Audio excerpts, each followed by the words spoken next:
discussion about the state of the automotive industry. I'm joined today by Dan Hearsch. He's Managing Director, lead of the Automotive Practice in the Americas, and co-lead of the Global Automotive and Industrials Practice of AlixPartners. Hello, Dan. Hey, Robert. How are you? Good. Thank you very much for being with me today. So, big topic. It's on everybody's lips these days, how the automotive industry is faring in these difficult times. Specifically, how's it coping right now with the semiconductor shortage? There's a lot of news, as you said. There's a lot of plant shutdown is one of the key problems. Essentially, you have a long supply chain, both in terms of distance and time, right? Semiconductors take a great deal of time to produce. And so the shortage that's showing up that we're all paying attention to is at the automaker plants, but that is, hundreds of days removed from when the orders are placed for the semiconductors themselves, when they're produced, when they're shipped to the next line up the chain, when they're made into semiconductors that go on to PCBs, that then finally make it into an auto part. That's why you're seeing this wave kind of hit at the moment. And this is the area the next few weeks really should be the peak of the issue in terms of supply disruption to the automakers themselves. It's working through the tier 2 and tier 1 suppliers into the auto plants. And then we should start to see some mitigation. But that's really the symptom that we're all paying attention to at the moment. Are you saying then it's going to get worse before it gets better? I mean, we're not quite at the peak yet. Probably not much worse. I mean, we're at or near the peak. But yeah, it's hard to see it getting much worse than it is right now because it does feel quite dire. You refer to the long lead time on ordering of semiconductor chips and the like. I wonder if that is largely responsible for, at least partly responsible for the situation today, in that automotive manufacturers simply didn't order enough of this stuff because they didn't think demand was going to be what it was. Is that really a reason for this situation? It's pretty spot on. I mean, we talk about you're a supply chain expert. We talk about the whiplash effect, and that's really what happened. Is a year ago, you had the disruption in parts coming from China and I should say, even a little before that, when COVID was strictly an Asia problem, we had disruptions of other types, right? Parts that were coming. When the auto plants themselves shut down here in the U.S. due to quarantine and unavailability of labor and some of the other knock-on issues there. Now you had the automakers kind of shutting down their immediate orders, and that trickles down through the suppliers. They don't, automakers, we tend not to guarantee orders beyond a short window, 4 weeks to 6 weeks, and then a firmer set of forecasts that maybe go out 40 weeks. And so you had a hole that then can't just be turned back on, really for two reasons. One, it does take a long time to make to run through the fabs to make the wafers that then are made into the chips, but also the other aspects of the supply chain that we've actually seen as the bigger problem, substrates, right? That's the plastic that the wafer gets married to, some of the testing and burn-in. These have finite capacity, and so along this value chain, there are limited opportunities to accelerate certain steps, and the laws of physics being what they are, we just have to work through these things. And so, it really started to hit the automakers and the tier 1 suppliers kind of at the end of last year is when it really became evident that there was not just a shortage, but a disruption, a crisis. And so those orders started to come in again, 6+ months, 6 to 9 months from when you really placed the order, getting all the way down to the fabs, and then being produced, run through, made into chips, made into auto parts, and finally getting to the automakers. And that's why we say the later part of Q3 is when we start to really see the supply come back on into the auto, right? That's the litmus. But meanwhile, with the under ordering by the automotive industry based on its expectations of low demand, other industries, consumer electronics, gaming and stuff like that, pretty much vacuumed up all the available supply. Is that correct? That they got cut in line, or maybe they were already ahead in line, I don't know, but that is also affecting the situation for automotive manufacturers, right? A A bit, but to be honest, even if that wasn't the case, we would still be in a pretty bad disruption right now. The one thing to keep in mind is the exact types of chips that we're talking about between the high-end gaming systems and some of the processors for phones and computers are made on different equipment. There's a different form factor, it's a different technology. So you'll hear us talk about 200 millimeter and 300 millimeter fabs, and that refers to the size of the disk that is made coming out of the wafer.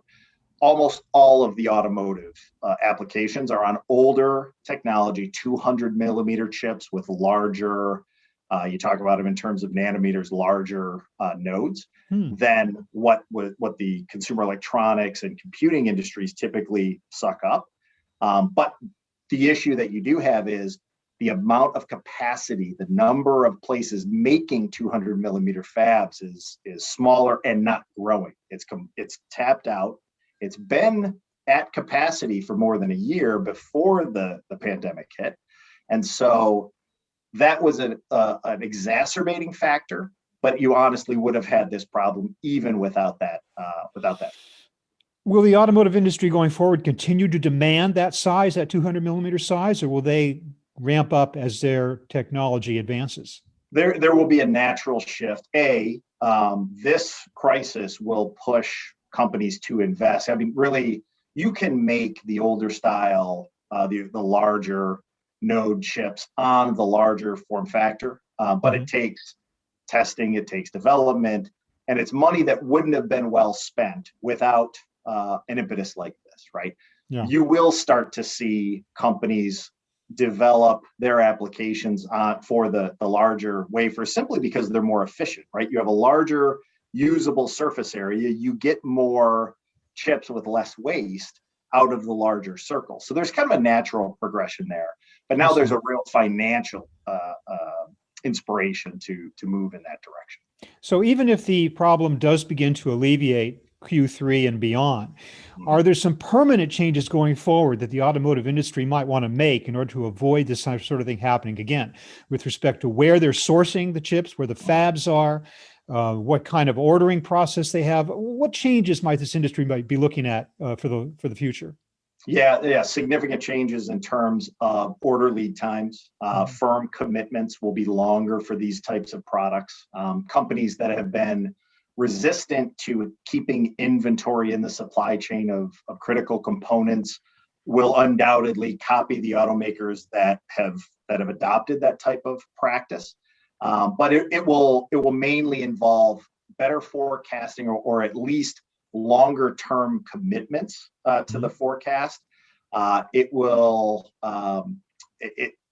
There's limited ability to shift where you source these chips. The fabs are where the fabs are right now, and it takes years to build a new plant, a new fab, a new semiconductor factory. And those are all coming. I mean, lots of announcements on the heels of this crisis. The fact is, this shortage, the general shortage of semiconductor manufacturing capacity has been recognized since 2019, at least. But what should have been a long-term, kind of normal macroeconomic impact turned into a crisis because of the whiplash effect that I described earlier. Right. So there was already a natural progression of investment, of additional capacity being installed. I think you're seeing maybe even an overcorrection, but certainly a correction to localization, additional capacity in the US, in Europe, in the UK. All of these government efforts are looking at how much and should they incentivize this type of investment in local areas. And the fact is, this is relatively low labor cost. These are very automated plants. And so there's not a natural advantage to being in a country like Taiwan or China based on productivity or labor efficiency. That's just where most of the end use locations have been. That's going to shift, not so much because of this crisis, but really because of the COVID crisis last year. Yeah. Many companies started to recognize that the long supply chain just doesn't pay off because of this continuing frequency of disruption. and the fact that other parts of the world have become relatively more expensive in terms of labor being overcome by the increased cost of freight and the increased cost of risk. Yeah. Not to mention, I would imagine the geopolitical implications of relying too heavily on the most sophisticated chips from Taiwan.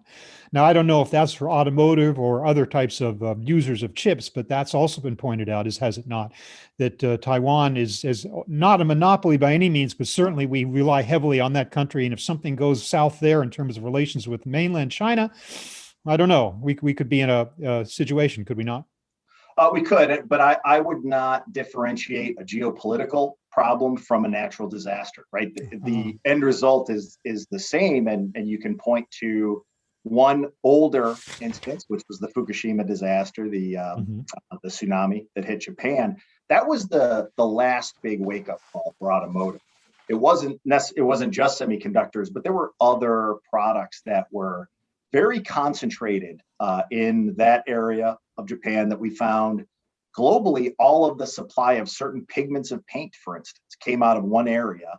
And when those plants were damaged and shut down, it was global shortage, right? Well, it wasn't quite as big news. But the fact is, you also had a semiconductor shortage at that time as a result, right? So this is a lesson we've seen before. Concentration in one geographic area comes with risks, right? It comes with benefits. The scale benefit here is clear. Right? It was a wake-up call, but it doesn't sound like, at least back then, the industry really woke up. There's an argument there, right? We get very used to managing lean supply chains. We tend to favor, good communication and forecasting, and want to limit working capital and net cost, right? Well, concentration, a natural concentration is what results, and other industries that didn't even really exist or weren't major users 15 years ago, 10 years ago, located there as opposed to, coming here for other reasons. So you had this natural progression, this natural growth over time. Every once in a while you do need a wake-up call like this. And unfortunately, this one's awfully painful, but it's also transitory, right? It'll take a year or two, but the automakers will catch up. They will make vehicles on the other end of this. But for this year, possibly next year, financially, it hurts. People are not working as a result. A lot of people are out of work because of this. It's important not to miss that point. A lot of the current jobless claims are automakers and supplier workforce that aren't making a car, and that's something that can't be caught. Yeah, well, let's hope that this wake-up call was loud enough to spur the industry into action, and it sounds like indeed that is happening now, although it could be several years before we see the the real implications of it. Dan Hearsch of AlixPartners, thank you so much for being with us to explain this situation in the automotive industry. I really appreciate your insights. Thanks a lot. My pleasure. Thank you so much for having me, Robert.